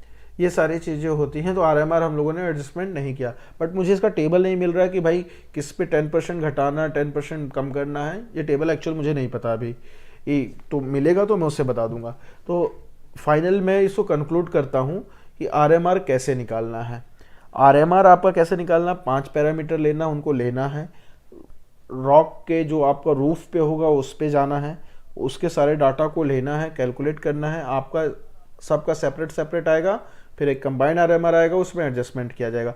अब इतना सब कुछ करने के बाद हम लोगों को मिला क्या, RMR हम लोग निकाले क्यों, मतलब मिला क्या, सीधी सी बात। ठीक है सर इतना कहानी हो गया, हमको मिला क्या, तो RMR का जो फल होता है वो है आपका रॉक लोड, कि भैया इससे हमको ये पता चलता है कि रॉक का कितना प्रेशर आ रहा है ऊपर से, कितना रॉक लोड है हमारे एक्सकेवेशन करने के बाद। कहने का मतलब ये है, ये माइंस है मेरी, यहाँ मेरा रामलाल खड़ा है, तो जब इसने ये एक्सकेवेशन कर लिया तो भाई ऊपर से कितना प्रेशर आ रहा है, ठीक है। ये हम लोग जानेंगे रॉक लोड, मतलब 1 सेंटीमीटर स्क्वायर पे कितना आ रहा है, या 1 मीटर स्क्वायर पे कितना ऊपर से लोड आ रहा है, टन पे कितना आ रहा है, या मेगा टन कितने पे आ रहा है, वो कैलकुलेट करते हैं। तो RMR का इस्तेमाल यहाँ पे किया जाता है। तो रॉक लोड कैलकुलेट करने के लिए ये फॉर्मूला है, इसको बहुत अच्छे से नोट कर लीजिएगा प्लीज, राइट। इसमें जो W है, this is gallery span in metres, मतलब विथ ऑफ गैलरी भी कह सकते हैं उसको, और D है आपका डेंसिटी ऑफ रॉक। RMR जो हम लोगों ने अभी कैलकुलेट किया, तो मैं आपको यहाँ से ये बताना चाहूँगा, जैसे मैंने पिछले वाले को हम लोग केस लिए थे हम लोगों ने, तो गैलरी विथ है उसमें सपोज 3.6 मीटर, और डेंसिटी ऑफ रॉक था आपका 1.75। तो जब हम लोग रॉक लोड कैलकुलेट करेंगे, इस फॉर्मूला पे वैल्यू पुट करेंगे, तो ये आया 4.86 टन पर मीटर स्क्वायर। मतलब क्या, अगर हम लोग यहाँ पे एक्सकवेट कर देते हैं 1 मीटर स्क्वायर का, मतलब 1 मीटर का हाइट आपका हो गया और 1 मीटर का विथ का एक्सकवेशन है अगर, तो वहाँ पे 4.86 टन ऊपर से लोड आ रहा है, ठीक है। सिमिलरली देखो हम लोगों ने क्या किया, गैलरी विथ बढ़ा दिया, तो यहाँ पे 0.68 आ रहा है। तो ये इसका इस्तेमाल क्या करेंगे भाई, हमको रॉक लोड मिल गया, अब इसका क्या करेंगे, रॉक लोड मिल गया तो इससे हम लोग अपना सपोर्ट डिजाइन करेंगे। कहने का मतलब आपके ऊपर से प्रेशर आ रहा 4.8 टन का, इसको मैं 5 कह लेता हूँ, सपोज इसको 6 कह लेता हूँ, बार बार रिपीट नहीं करता। तो अगर ऊपर से 5 टन का आ रहा है, तो भाई अगर ऊपर से लोड 5 टन का, तो आपको भी सपोर्ट 5 टन का लगाना पड़ेगा ना, नहीं अदरवाइज क्या होगा, वो ब्रेक हो जाएगा, फेलियर हो जाएगा, आपका रूफ फॉल हो जाएगा। सो इसलिए हम लोग रॉक लोड यहाँ पे डिजाइन करते हैं, कैलकुलेट करते हैं। किससे कैलकुलेट हुआ रॉक लोड, RMR से। मान लो आपका ऊपर आ रहा 5 टन का लोड आ रहा है, आपने वो ऐसा चीज लगाया, ऐसा सपोर्ट सिस्टम डिजाइन किया जो 3 टन का ही सपोर्ट बियर कर सकता है, लोड बियर कर सकता है, तो वहाँ पे क्या हो जाएगा, फेलियर हो जाएगा। सो ये आपका बहुत इंपॉर्टेंट है। इससे हम लोग क्या जानेंगे, आपका सपोर्ट रेजिस्टेंस कैलकुलेट करेंगे, साथ साथ में फैक्टर ऑफ सेफ्टी जो बहुत इंपॉर्टेंट है। जैसे कि सपोर्ट रेजिस्टेंस क्या होता है भैया, सपोर्ट रेजिस्टेंस का मतलब सिंपल से भाषा में कि वो सपोर्ट कितना टन का सपोर्ट लगा सकता है। जैसे कि ऊपर से आ रहा है 5 टन का प्रेशर, हम लोगों ने यहाँ पे क्या लगा दिया, कॉग लगा दिया। कॉग इस तरह से होता है, ये कॉग लगा दिया हम लोगों ने, इसका सपोर्ट है 10 मीटर का, मतलब 5 मीटर से ऊपर से फोर्स आ रहा है, ये 10 मीटर तक को ये सपोर्ट कर सकता है यहाँ से, तो इसका सपोर्ट रेजिस्टेंस क्या हो जाएगा, 10 मीटर। ठीक है, अब साथ में होता है ये मीटर स्क्वायर कैसे होगा, हम उसको देखेंगे बेसिकली। मतलब support resistance, support applied by, मतलब force applied by the support material in per metre square, इसको हम लोग कैलकुलेट करेंगे, आपको समझ में आ जाएगा बहुत आसानी से।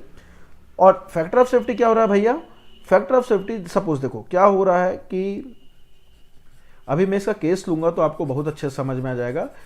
कितना लोड हम लोग ऊपर से, सपोर्ट रेजिस्टेंस मतलब कितना लोड हमारा सपोर्ट बियर कर सकता है और कितना लोड आ रहा है। सपोज मान लो ऊपर से 5 टन का लोड आ रहा है, हम लोगों ने सपोर्ट किया, वो 10 टन का लोड सह सकता है, तो यहाँ पे फैक्टर ऑफ सेफ्टी कितना हो जाएगा, 2 हो जाएगा। सिमिलरली अगर मैं बोलूँ 5 टन का लोड आता है और हम लोग 5 टन ही बियर कर पाते हैं, तो कितना हो जाएगा, फैक्टर ऑफ सेफ्टी 1। तो एक्चुअल आपको इनको सबको याद करने की ज़रूरत नहीं है, ये सारे फार्मूलाज की मैंने बस लिख दिया है, बट आपको समझना है। तो चलो एक और क्वेश्चन पे लेते हैं हम लोग, एक केस और लेते हैं। ये आपको फार्मूला, ये फार्मूला ना यहाँ पे एक्चुअल गलत लिखा गया है, यहाँ पे प्लस हो गया था, तो इसको आप भूल जाइए, यही वाला फार्मूला है जो हम लोगों ने देखा था। एक नया केस ले लेते हैं, विथ ऑफ गैलरी हो गया आपका, डेंसिटी ऑफ रॉक 2.47 हो गया। ठीक है, तो विथ ऑफ गैलरी आपका क्या हो गया, विथ ऑफ गैलरी जब हम लोग कैलकुलेट करेंगे है ना, तो कुछ भी एक पर्टिकुलर होगा, तो सपोज हम लोग लेते हैं 3.6 है यहाँ पे, राइट। तो देखिए अब हम लोग यहाँ पे अगर विथ ऑफ गैलरी आपका 3.6 ले रहे हैं, okay, and density of rock है आपका 2.47, तो इसके जरिए हम लोगों ने जब इस फार्मूला पे वैल्यू पुट किया तो रॉक लोड हमको कितना मिला, 6.086, ये रॉक लोड आया। सिमिलरली 4.2 के लिए कितना मिल जाएगा, सेम केस पे ये आपको आ जाएगा 13.89, सॉरी ये नहीं है, बेल्ट के लिए रॉक लोड, ओके ठीक है, इस पे रॉक लोड नहीं है, ये कैलकुलेटिव पार्ट है, आप इस पे वैल्यू पुट करेंगे आ जाएगा। तो यहां से मैं जो आपको समझाना चाह रहा हूं, देखिए आपका आ गया 6.68 आ गया। अब हमको अगला टर्म देखना, सपोर्ट रेजिस्टेंस क्या होगा। ठीक है, तो इसमें आपको मेरे को पूरा एक कंडीशन लेना पड़ेगा। यहां पे हम लोग चलते हैं, ये देखो हम लोगों ने वहां पे सपोर्ट लगाया रोप बोल्ट का, ओके, रोप बोल्ट कितना 1 2 3 4, कितने स्पैन पे लग रहा है ये आपका 3.6 है, 3.6 मीटर पे है ना। मैं बस एक बता रहा हूं कि एक गैलरी है आपका जिसका विथ है आपका 3.6 मीटर, वहां पे हम लोग 4 आपका रूप बोल्ट से सपोर्ट करेंगे, कुछ इस तरह से। हमको निकालना है एक रूप बोल्ट के द्वारा 10 टन का लोड बियर किया जाता है, कितना, 10 टन का। तो भाई आपको बताना है कि सपोर्ट रेजिस्टेंस कितना होगा। पहले तो हम लोग ये पता करते हैं सपोर्ट रेजिस्टेंस कितना होगा। ठीक है, यहाँ पे देखिएगा सपोर्ट रेजिस्टेंस, तो टोटल लोड कितना लिया जा रहा है, याद करो सपोर्ट रेजिस्टेंस मैंने क्या बताया था, टन पर मीटर स्क्वायर, मतलब 1 मीटर स्क्वायर पे कितना टन हम लोग वहां बियर कर पा रहे हैं। तो देखो टोटल कितना हुआ, 4 हो गए टन, मतलब ऊपर टन आएगा। मतलब एक आपको याद दिलाने के लिए कि किस तरह से आप इसको देख सकते हैं, कि किस तरह से हम लोग कैलकुलेट कर सकते हैं, ताकि आप भूल भी जाओ तो भी आपको बने। तो कितना टोटल लोड बियर कर सकता है रूप बोल्ट, 1 से कितना किया जा सकता है, 1 से कितना किया जा सकता है 10, तो 4 से कितना कर सकते हैं 10 × 4। अब कितने एरिया में करेगा ये, तो देखो गैलरी कितनी है 3.6 की, गैलरी है आपकी 3.6 की, और 3.6 की आपको मीटर स्क्वायर पे करना है ना। तो 3.6 एक के पे कितना है आपका 0.8, डिस्टेंस कितना है इसके बीच पे 0.8 का, राइट। कहने का मतलब ये है 0.8, देखिए यहां पे आप देखिएगा 0.8 के बीच पे है, इसका मतलब ये हो जाएगा कि भाई आपका ये इस पर्टिकुलर कंडीशन पे ले रहा है टोटल। एक सेकेंड, लेट मी सी।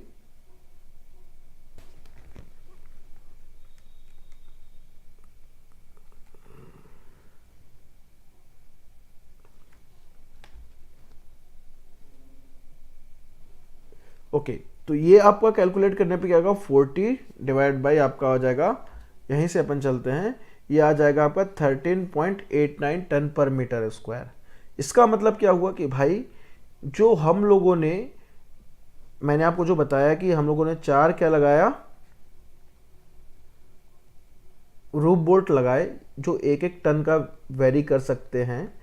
तो जो टोटल ये एरिया जो हम लोग सपोर्ट कर रहे हैं, जो टोटल एरिया सपोर्ट कर रहे हैं उस पे ये 1 मीटर स्क्वायर पे 13.89 आपका क्या हो सकता है, क्या होगा, 13.89 टन ऊपर अपवर्ड की ओर ये फोर्स लगा रहे हैं।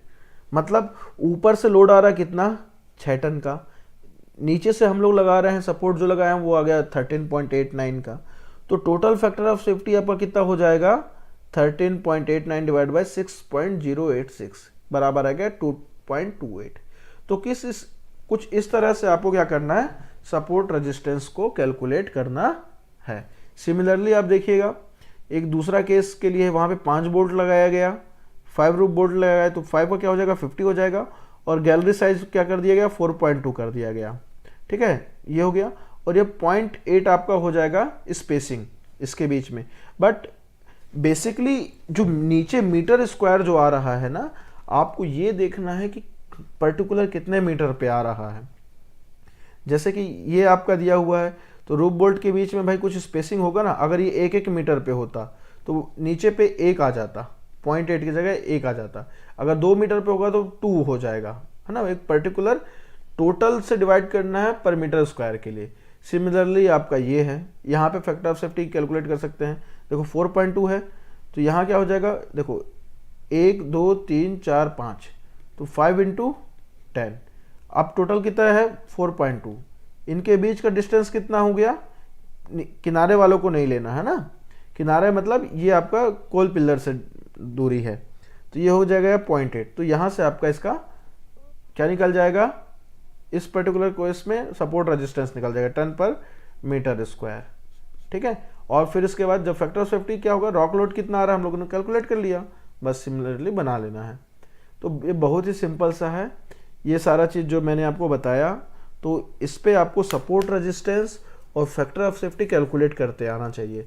सपोर्ट रेजिस्टेंस का सिर्फ इतना ही मतलब है कि हम जो सपोर्ट लगा रहे हैं वो कितना झेल सकता है, सिंपल सा मतलब समझो। ऊपर से रॉक से मान लो 10 टन आ रहा है, आपने ऐसा सपोर्ट लगाया जो 20 टन बियर कर सकता है, तो फैक्टर ऑफ सेफ्टी ऑब्वियसली कितने हो गया, 20 डिवाइड बाई 10, क्या हो गया, 2 हो गया। सपोज फैक्टर ऑफ सेफ्टी आपका कितना है, फैक्टर ऑफ सेफ्टी निकालना है, तो इस हिसाब से बोला 3 फैक्टर ऑफ सेफ्टी में डिजाइन करो, तो रॉक लोड कितना आ गया, 3 आ गया। सपोज रॉक लोड आ गया 3 टन, तो हमको कितना फैक्टर ऑफ सेफ्टी निकालना, 3 निकालना है, तो क्या हो जाएगा आपका फैक्टर ऑफ सेफ्टी क्या हो गया, 3 हो गया, राइट। और रॉक लोड आपको दे दिया, बोल दिया भैया रॉक लोड भी 3 है, बताओ आप सपोर्ट कितना लगाओगे, कितना सपोर्ट बियर कर सकता है, तो क्या करना पड़ेगा, 3 डिवाइड बाई रॉक लोड आपका क्या हो गया, 3। सपोर्ट रेजिस्टेंस आपको दिखाना है कितना होगा, तो सपोर्ट रेजिस्टेंस ऊपर हो जाएगा, नीचे रॉक लोड हो जाएगा, तो 3 इंटू 3 आपका क्या आ जाएगा, सपोर्ट रेजिस्टेंस बराबर जो होगा 9 हो जाएगा। तो इस तरह से कुछ कैलकुलेट करना पड़ता है। ये सब रूफ का जब भी आप सपोर्ट डिजाइन करेंगे तो कैलकुलेट करना पड़ता है, इसलिए सारा चीज जरूरी होता है। तो देखो बेसिकली और भी पैरामीटर्स लिए जाते हैं, जो मैंने आपको बताया वो है। कई केस पे क्या होता है कि जो केस मैंने आपको अभी समझाया वो सारा लिया जाता है, बट लेयर थिकनेस की जगह पे देखो यहाँ पे क्या ले लिया गया, आरक्यूडी ले लिया गया, तो आरक्यूडी को भी आप वही पैरामीटर है, राइट, आरक्यूडी भी लिया जाता है। तो बहुत सारी चीज़ें होती है, बट बेसिकली जो हमारे इंडिया पे कोल माइंस में जो रेटिंग लिया जाता है, जो मैंने आपको बताया वो वहीं से ही पिक किया जाता है, राइट। चलिए अब RMR ये है आपका 0 से 20, very poor, poor, fair, good, very good. तो ये आपका केस है। अब हम लोग देखते हैं क्वेश्चंस। देखो न्यूमेरिकल बनाने के पहले आपको कॉन्सेप्ट पता होना चाहिए। कॉन्सेप्ट क्या पता होना चाहिए? देखो क्या होता है, बेसिकली हम लोग डर जाते हैं, बट न्यूमेरिकल में ऐसा कुछ क्वेश्चन आता है तो मैं आपको ये इसलिए बताना चाह रहा हूँ क्योंकि बच्चा देखता है, बोलता है भाई मैं तो पढ़ा नहीं, डर गया, और बहुत फुद्दू सा होता है। मैं आपको ये सारे न्यूमेरिकल्स इस तरह से करके दिखाऊंगा अभी, आप हंसेंगे कि बोलेंगे कि सर कितने आसानी से हो गया। ठीक है, आपको कॉन्सेप्ट समझ में आ गया कि फैक्टर ऑफ सेफ्टी क्या है, क्लियर भाई, कितना लोड आ रहा है, हम लोग कितना प्रोवाइड कर पा रहे हैं, सीधी सी बात है, रटने का भी जरूरत नहीं। सपोर्ट रेजिस्टेंस क्या होता है कि कितना ऊपर से हमारे ऊपर लोड, मतलब हम लोग कितना लोड बियर कर सकते हैं, किसके द्वारा, सपोर्ट के द्वारा हमारे। ठीक, सिंपल सा। अब यहाँ पे क्वेश्चन देखते हैं गेट 2022 का। ये बोल रहा है एक माइन की गैलरी है जो सपोर्ट किया जा रहा है रूफ बोल्ट के द्वारा। ठीक है, रूफ बोल्ट कितना बियर ले सकता है, कितना फोर्स लगा रहा है, 100 किलो न्यूटन का अलाउएबल पुल फोर्स पर बोल्ट, मतलब एक बोल्ट पे लग रहा है।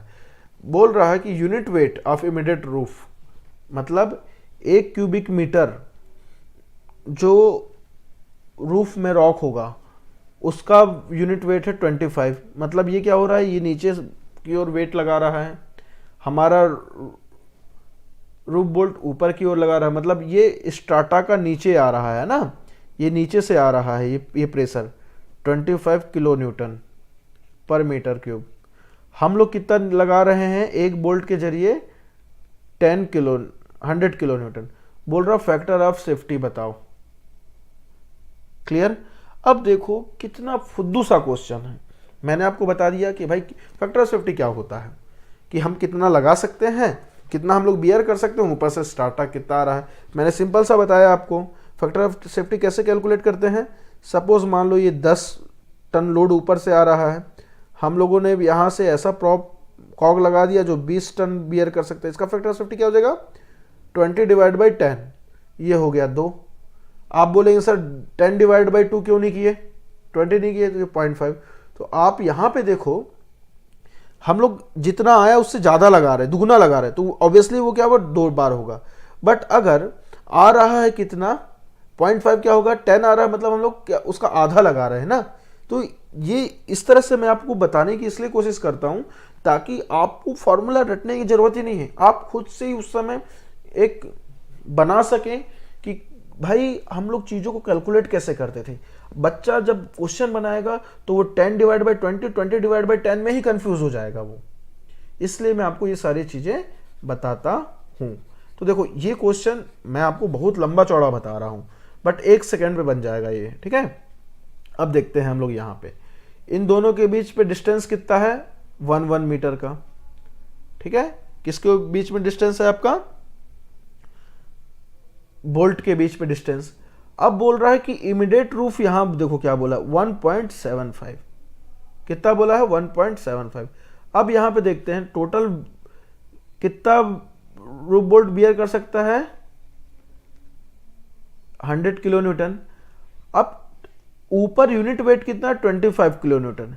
तो हम लोग क्या करते हैं, सिर्फ एक ही पे लेते हैं, सिर्फ मैं इसी का ले रहा हूं। तो ये कितना होगा, देखो 0.1 मीटर 1 मीटर डिस्टेंस पे है, तो ये रूफ बोल्ट क्या करेगा, अपने आधे पे कवर करेगा, ये रूफ बोल्ट अपने आधे पे कवर करेगा। तो ये 0.5, ये 0.5, तो टोटल एक रूफ बोल्ट कितना एरिया कवर कर रहा है, 1 मीटर। तो मैं ये 1 मीटर करता हूं, क्यूबिक मीटर है, तो क्यूबिक मीटर मतलब क्या होगा आपका, विथ लेंथ और ब्रेथ, क्यूबिक मीटर निकालना है आपको, तो राइट। तो ये हो गया आपका 1 मीटर।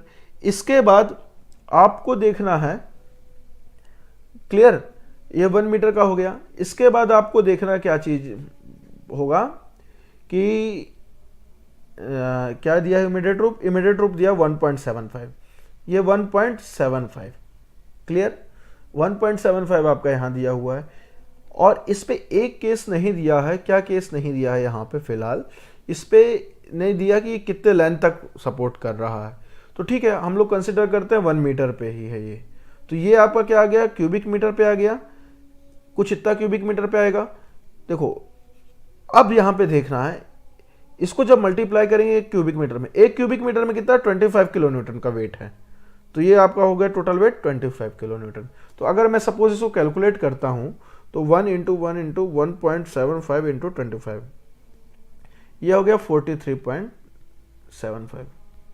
देखो सिंपल सा है, जब ये आ रहा है अभी आप इसको भूल जाओ, है ना।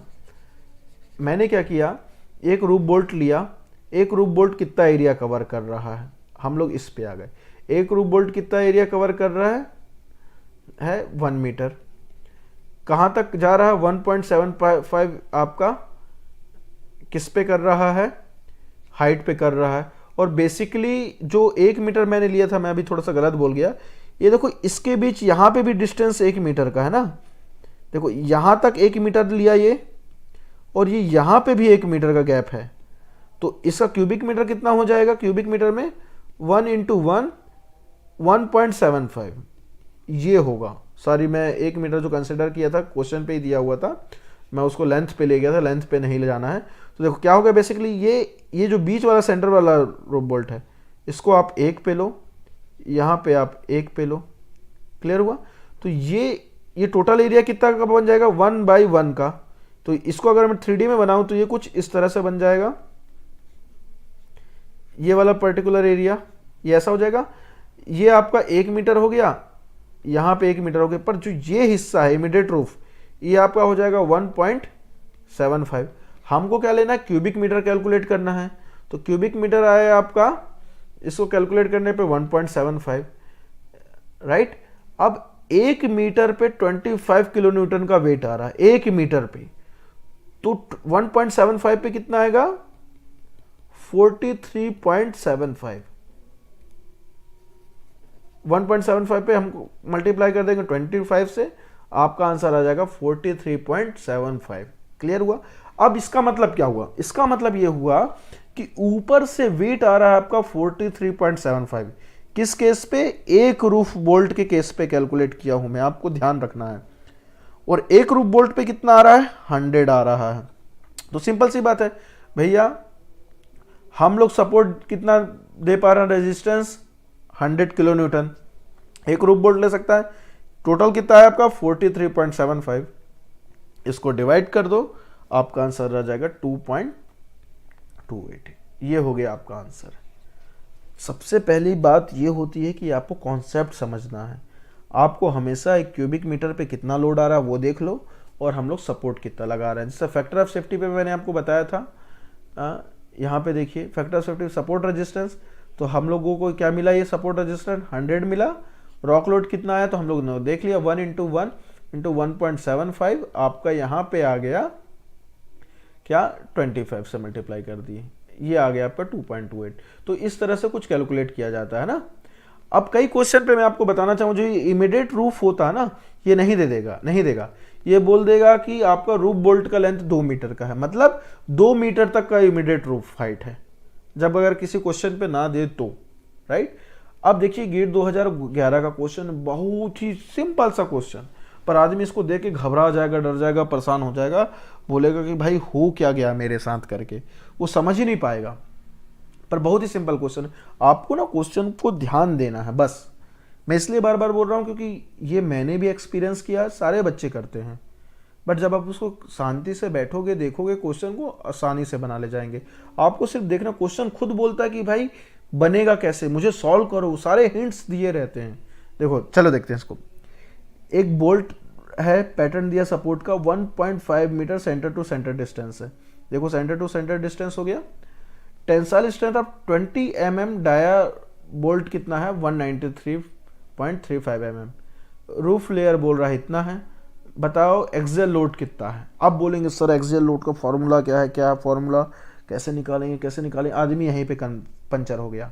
सिंपल सी बात होता है, एक्सियल लोड आपको क्या दिया है, सब देखो स्ट्रेस दिया है, ये की पॉइंट है।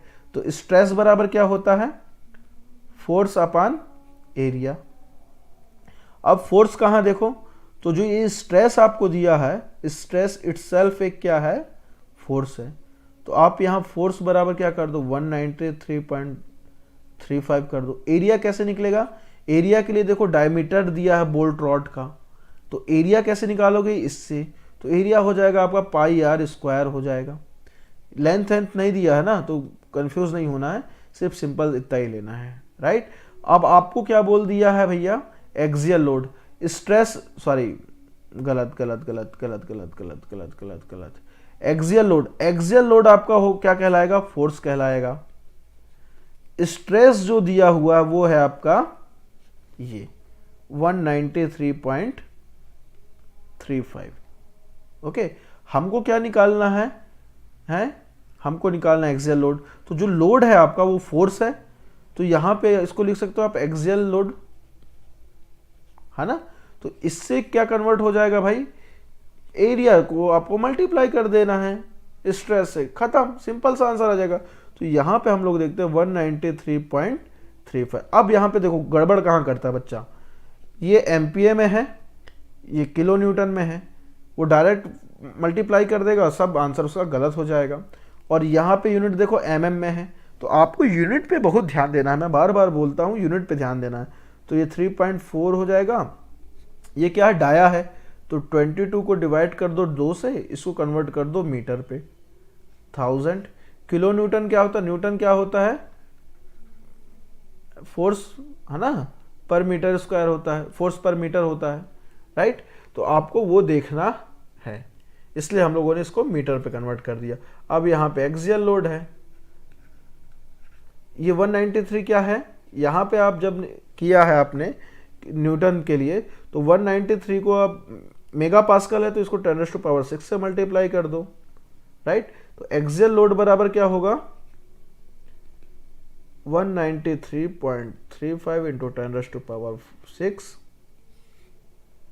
3.14 इंटू 22 डिवाइड बाई 1000 का स्क्वायर। अब ये देखो न्यूटन पे आ गया, हमको क्या निकालना था? किलो न्यूटन पे। तो इसको सॉल्व कर देना, जो भी वैल्यू आएगी उसको 10⁻3 से डिवाइड कर देना। डिवाइड करने के बाद आपको आंसर आएगा 73.5, राइट। इसको सॉल्व करने पे बस आपको यही करना है, या एक काम कर दो, यहाँ पे आप 10⁻3 कर दो किलो न्यूटन में कन्वर्ट करने के लिए। क्लियर? ये आपका आंसर आ गया। देखो कितना सिंपल से था, सिंपल सा। फोर्स बराबर क्या होता है? ये स्ट्रेस बराबर क्या होता है? Force by area. बस वही कॉन्सेप्ट से आपका क्वेश्चन बन गया। अब इसमें बोलेंगे सर हम लोगों तो ये रोप बोल्ट में पढ़ा ही नहीं, यही नहीं किया, तो सब आदमी क्या हो जाएगा? पंचर हो जाएगा। चलिए, अब मतलब मैं आपको ये बताना चाह रहा हूं कि क्वेश्चन में इटसेल्फ दिया होता है कि भाई चीजें कैसी बनेंगी, क्या है, आपको बस देखना है। तो वे ऑफ अप्रोच, आपका अप्रोच का तरीका क्या होगा, वो सबसे ज्यादा इंपॉर्टेंट है। इसी पे देखिए, अब ये देखो 2 नंबर का सवाल था और 1 सेकंड में हम लोगों ने बना लिया। इसी पे अब अगला क्वेश्चन पूछ दिया, at equilibrium thickness of roof layer supported by bolt. Equilibrium में थिकनेस ऑफ रूफ लेयर मतलब समझ गए ना, ये रूफ बोल्ट आपका दिया हुआ है। अब ये कितना ऊपर तक इमीडिएट रूफ जो है ये एक्स, ये क्या 2 मीटर कर सकता है, 3 मीटर सपोर्ट कर सकता है, 4 मीटर सपोर्ट कर सकता है, कितना कर सकता है, ये हमको देखना है। तो फिर से इक्विलिब्रियम में फोर्स क्या आया? 193 का स्ट्रेस ये बियर कर सकता है, इतना ही लगा रहा, 193.35 एमपीए ये फोर्स लगा रहा है ना, ये लगाया। तो उससे लोड कितना आया, जो फोर्स आ रहा है इस पे, एक्सियल लोड ये है। आपका कितना आंसर है? 73.5 किलो न्यूटन, है ना। 73.5 किलो न्यूटन आपका ये आपका सपोर्ट दे रहा है, दे सकता है, राइट। 73.5 एक्सियल लोड मतलब यहां से जब आप लोग लगाएंगे, फोर्स लगा रहे हैं, तो इतना ये बियर कर सकता है। जैसे ये 74 होगा, ये रूफ बोल्ट आपका फेल होगा और ये पूरा कैंसिल हो जाएगा। तो यहां पे आपका क्या हो गया, फैक्ट कितना यूनिट करना है सपोर्ट, ये देखते हैं 73.5, है ना। अब यूनिट लेयर का वेट कितना है? 25 किलो न्यूटन। तो याद करो, मैंने आपको बताया है कि जब भी आप क्यूबिक मीटर पे कैलकुलेट करेंगे ना, क्यूबिक मीटर हुआ, तो क्यूबिक मीटर के लिए क्या होगा आपका,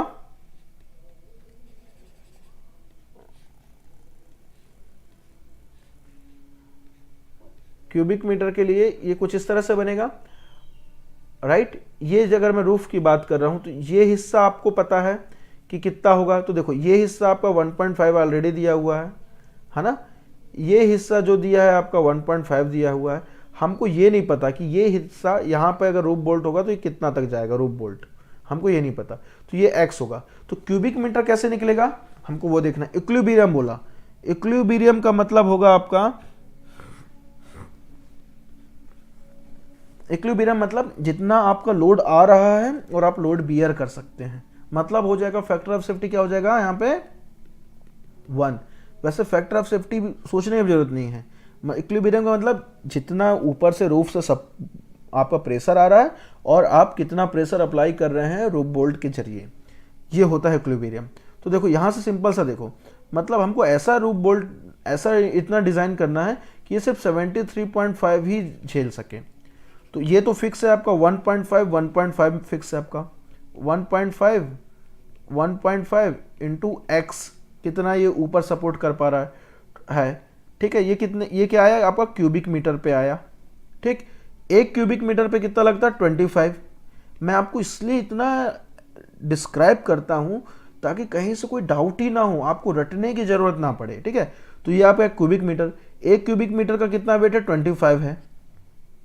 आपको टोटल कितना जाना है अलाउड है 73.5 का। ठीक है ना, तो यहां पे क्या हो जाएगा, इसको हम लोग कैसे लिख सकते हैं 25 बराबर 73.5। तो x की वैल्यू क्या हो जाएगी 73.5 1.5 इंटू 1.5 और 25 ये। तो ये आपका जब कैलकुलेट करेंगे तो इसका आंसर आ जाएगा आपका 1.31। ठीक है, x की वैल्यू बराबर है। तो ये कहाँ से आया, हम लोगों ने वो शेप बनाया, क्यूबिक मीटर है तो क्यूबिक मीटर कैसे बनेगा आपको दिमाग लगाना है भाई। एक गैलरी में क्यूबिक मीटर कैसे बनेगा, लेंथ से मल्टीप्लाई करेंगे, विड्थ से मल्टीप्लाई करेंगे, ऊपर वाला हिस्सा मल्टीप्लाई करेंगे कि कहाँ तक इमीडिएट रूप जा रहा है। तो कुछ इस तरह से आपको दिमाग लगाना है। क्लियर है। चलो अब देखो, ये बहुत सिंपल सा क्वेश्चन है, गेट 2018 में बोला अंडरग्राउंड में ब्लास्टिंग करते हैं, पुल कितना मिलता है 10% कम मिलता है ड्रिल होल लेंथ के। ठीक है, हेडिंग कितना है 3.6 मीटर का,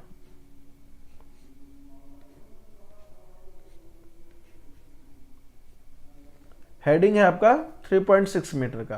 प्रॉप डेंसिटी बोल रहा है, प्रॉप कितना लगा रहा है 1.44 पर मीटर स्क्वायर, मतलब 1 मीटर स्क्वायर में 1.44 लगता है। लेंथ ऑफ वॉल है 1.5, 6 राउंड की ब्लास्टिंग किया गया। बोला नंबर ऑफ प्रॉप्स कितना चाहिए, सिंपल सा क्वेश्चन। देखो 6 राउंड ब्लास्ट किया, कितना मिलता है आपको होल लेंथ 1.5 एक ब्लास्टिंग में। कितना पुल मिलता है एक में हमको 10% लेस, मतलब 90% ही मिलता है। कहने का मतलब यह है कि अगर आप जब ब्लास्ट करेंगे तो 1.5 नहीं मिलेगा आपको, उसका सिर्फ 90% ही मिलेगा पुल, 100% आपका पुल नहीं मिल पाता है। तो इसका 90% क्या हो जाएगा 1.35, मतलब जब आप 1.5 मीटर का ब्लास्ट करते हो आप, है ना, तो आपको सिर्फ 1.35 मिलता, पूरा रिकवरी नहीं हो पा रहा है। तो कितने राउंड ब्लास्ट हुए शिफ्ट में 6 राउंड ब्लास्ट हुए। Very good. अब देखो, अब यहाँ पे देखो मीटर स्क्वायर बोला है तो कहीं से मीटर इंटू मीटर होगा, 6 तो नंबर ऑफ राउंड हो गया, 1.5 क्या हुआ ये मीटर हो गया, कितना पुल मिला तो ये परसेंटेज हो गया। मतलब कि अब आपका भाई गैलरी भी तो बढ़ा ना, ये टोटल 6 राउंड करने के बाद 3.6 से मल्टीप्लाई करोगे तो टोटल एरिया निकलेगा 3.6। इसका मतलब ये हुआ कि 6 बार ब्लास्टिंग करने के बाद आपको 6 इंटू 1.5 इंटू 0.9 इंटू 3.6 हो गया। इसको कैलकुलेट किए 29.16 मीटर स्क्वायर, ये हम लोगों ने एक्सकेवेट कर लिया 6 बार ब्लास्टिंग करने के बाद। इतना टोटल किससे, जिसकी विथ है आपका, गैलरी विथ है आपका 3.6 मीटर, है ना, और 6 राउंड करने पे आपका 6 इंटू 1.35 का ये एडवांस मिला हमको ये। तो देखो 1 मीटर पे 1.44 लगता है, तो 29.16 पे कितना लगेगा 29.16 इंटू कर दो 1.44, इसका आपका आंसर आ जाएगा अराउंड 41.9 समथिंग आता है, 41.9, ये हो जाएगा 42। देखो ये सिंपल सा क्वेश्चन था, हम लोगों ने कुछ भी दिमाग नहीं लगाया, इट्स सेल्फ क्वेश्चन में गिवन है। तो आपको सब यूनिट से खेलने आना चाहिए। फिर एक और क्वेश्चन देखते हैं गेट 2018 का, है ना। इमीडिएट रूफ ऑफ माइन इसी का ही है, 2018 का ही। बोला बोल्ट का लेंथ कितना है, 1.5 मीटर बोल्ट का लेंथ है, 1.5। किस ग्रिड पैटर्न पे है, 1.2 का, 1.2 का। ऊपर देखो unit weight of roof rock कितना बोल रहा है, 2.25 टन। मतलब रॉक से जो वेट आ रहा है यूनिट वेट आपका कितना, 2.25 ton. Load carrying capacity of each bolt क्या है, 7.5। एक रूफ बोल्ट क्या है। बोलता फैक्टर ऑफ सेफ्टी बताओ। तो देखो मैं इतने देर से आपको बता रहा हूँ, ये आपसे ऐसे ही बन जाना चाहिए, आप सोचने की जरूरत ही नहीं है। ऊपर से वेट कितना आ रहा है हमको वो देखना है, फैक्टर ऑफ सेफ्टी देखना है। तो कितना ऊपर से ये आपका रूफ बोल्ट कितना वेट दे सकता है, 7.5 दे सकता है फैक्टर ऑफ सेफ्टी के लिए। ये क्या है इसका 7.5 सपोर्ट रेजिस्टेंस। ठीक है, आप लोगों ने देखा था फैक्टर ऑफ सेफ्टी बराबर में फॉर्मूला लिखा था सपोर्ट रेजिस्टेंस डिवाइड बाय कितना है, टोटल रॉक लोड, मतलब 1 क्यूबिक मीटर में कितना, 7.5 है। अब देखो ग्रिड पैटर्न कितना क्या होगा इसके हिसाब से, ये आपका कुछ इस तरह से एरिया बनाएगा, ये हो गया आपका क्या 1.2, ये हो गया 1.2। अब यहां पे सबसे बड़ी बात बोला ये क्या है, तो मैंने आपको एक क्वेश्चन अभी डिस्कस कराया था, आपसे पूछा था याद है कि भाई इमीडिएट रूप नहीं देगा तो आपको क्या लेना है, रूप बोल्ट का लेंथ लेना है। मतलब कि हम लोग इमीडिएट रूप तक ही सपोर्ट कर रहे हैं ना, तो हमको वहां तक का रॉक लोड लेना पड़ेगा। तो ये 1.5, तो टोटल कितना हो जाएगा, ये क्यूबिक मीटर पे आ जाएगा। ये कितना है 2.25 टन पर क्यूबिक मीटर। तो क्यूबिक मीटर से आपको दिमाग लगाना है कि क्यूबिक मीटर किस किस को मल्टीप्लाई करने से बनेगा, लेंथ, विड्थ और ऊपर का हाइट जो हम लोग सपोर्ट कर रहे हैं। तो ये हो जाएगा 1.2 into 1.2 into 1.5। Total unit weight कितना है आपका 2.252। ये क्लियर। इसको जब आप सॉल्व करेंगे तो फैक्टर ऑफ सेफ्टी आपका जाएगा 1.54। बस इतना सिंपल सा दिमाग है, मतलब आपको फॉर्मूला रटने की जरूरत ही नहीं है, कुछ सोचना ही नहीं है। मैं बार बार आपको बोल रहा हूँ यूनिट पे जाना है आपको, क्वेश्चन में इटसेल्फ दिया होगा कि क्या होता फैक्टर ऑफ सेफ्टी। कोई रटो नहीं, कोई याद नहीं करो, सिंपल सा है भैया। ऊपर से कितना प्रेशर आता है, हम लोग कितना लगाते हैं, और उसमें भी नहीं कि ऊपर में क्या होगा नीचे में क्या होगा, नहीं। साधारण सा फंडा है कि अगर ऊपर से 10 टन आ रहा है, हम लोग 20 टन लगा रहे हैं, तो फैक्टर ऑफ सेफ्टी ऑब्वियसली 2 हो जाएगा। सीधी सी बात है। तुम्हारे जेब में 5 रुपए है, मैंने आपको 10 रुपए दे दिए, आपके पास कितना होगा, डबल हुआ ना, मतलब आपका फायदा हुआ ना। आपको चाहिए थे 5 रुपए, मैंने आपको सिर्फ दिए 2.5 रुपए। ओके, आपको कितना मिला आपकी आवश्यकता से, 0.5 मिला। तो कैसे कैलकुलेट किए, बस सेम स्थिति आपका फैक्टर ऑफ सेफ्टी पे होता है। So that's all for today. आपको क्वेश्चन बन जाना चाहिए। अच्छा चलिए, एक क्वेश्चन आ गया है तो अपन इसको भी देख लेते हैं। एक गेट 2011 का क्वेश्चन है आपका। इस पे ये क्वेश्चन कहता है कि स्ट्रेस कॉन्सेंट्रेशन है वर्टिकल सॉफ्ट में, स्ट्रेस कॉन्सेंट्रेशन वर्टिकल सॉफ्ट है, उसके वॉल पे स्ट्रेस कॉन्सेंट्रेशन है 59.666। कंप्रेसिव स्ट्रेंथ है आपका उस वॉल का 84.49। फैक्टर ऑफ सेफ्टी बताओ। मतलब प्रेशर आ रहा 59 का, झेल सकता है ये 89.49, मतलब ये वॉल झेल सकता है 89.49 MPa का। इस पे प्रेशर आ रहा है कितना 59.66 का। फैक्टर ऑफ सेफ्टी बताओ। ये आपका होमवर्क हुआ, ठीक है, आपको ये बताना है। This is your homework. Solve करिए इसको, सिंपल सा क्वेश्चन। अगर नहीं बना पाए तो मतलब आप 1 घंटा वेस्ट कर चुके हो, 1.5 घंटा वेस्ट कर चुके हो, आपसे नहीं बना कुछ। अगर ये क्वेश्चन नहीं बना तो फिर से पढ़ो, फिर से ध्यान दो, right. So okay, all the best, thank you.